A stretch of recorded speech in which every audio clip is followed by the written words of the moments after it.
We got a window right here, and I can go this window and I can go like this, stretch it out a little bit more, and you know, resize the window.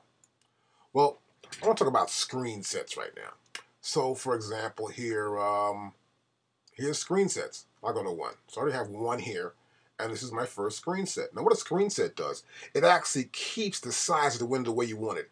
And you can put other windows up in the screen set, and it will remember that these windows belong to the screen set. It's pretty cool.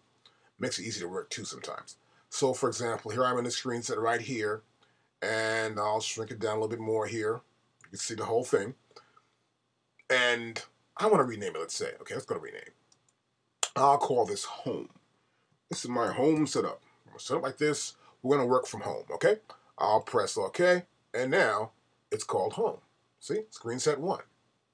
Now, screen set 2. 2 came up, so I can make 2. Let's see. I want to make 2 do, let's see, let's move the inspector out. I want to see if you, let's make it a little bit smaller. Let's shrink it down. Like this. This is good enough for me, like that. And then I may want to bring a window up. Let's get let's see, look at a mixer window. Cool, got a mixer window. And I'll take this mixer window, I'll like this a little bit. Just want to do some level checks, right? You never know. So, like this is cool. Click here, that one's on top of that one. It's kind of cool. Maybe move it over a little bit. And now I want to do one more. Let's get one more window open here. Let's get a window which is going to be an event list. Yeah, an event list would be good. And there it is right there, an event list. I'll put it here. No, let's see. I'll move this over here. No, wait, let's see. Let's grab this one here. Like this. Yeah, that's better. Now I'll move like this over here. That's good. And now I got these 3 windows open, right? Now remember, this is a floating window, so no matter what I do, I put in front of it, I put it in front of here, and I click on it, it's still floating on top. You know what I'm saying? I know you know what I'm saying. Anyway, that's how it works. So this is going to be this. So I'll say, yeah, I like this. And this, I've got the window. See, it says arrange, event, and mixer. So it even sees what I'm doing and says, yeah, I like that. So I can even lock them in. Lock. And now there's a little dot that appears there. A little period right in front of the 2. This means that they're locked in. I can do nothing to change them until I unlock them, which is really cool. Now, I got a third one. Bam. Here's 3. I may want to take this one. I guess you get the point. We can take anything that we like, a screen and a window, pull it up, say, okay, I want this to happen. I want to pull this up. Oh, there's no audio selected. See that? So be aware of that. Where's the audio at? Well, let's cancel this. And we got to make sure I can find an audio track here. Let's see. We're going to go here with this track. Chuck's voice there. And now I'm going to select sample editor. There it is right there. Let's go like this. We can bring it down a little bit. Let's shrink it up. Let's put this down to here. And of course, again, as you could see, it's not a floating window. That window doesn't float. So the current window is selected. It says, look at that, sample editor arranger right there. Now see what happened?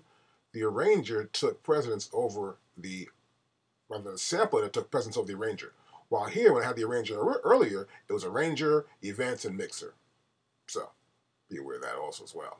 I'm going to locked in, but I can name it. So I can name this one here, and I'll call this my sample edit.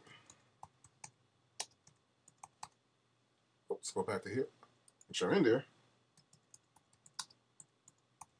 There we go. And that's sample edit. And that's how we can change these scripts. I go back to here's my first home set. I go back here to my arrange set. Oh, I want to go back here to my sample edit set. I can go back and forth. It's a great way to work within the system. So right here in Logic, you can say, well, I'm doing a vocal, but wait, I want to raise that vocal level. So I go back here. I'm going to go to here, and I'm going to find out where's that track. Here it is right here. I'm going to raise it up so I can hear it in the mix again. Okay, let me go back to my other set. And an easier way to do this is just press button number 3, or number 2, or button number 1.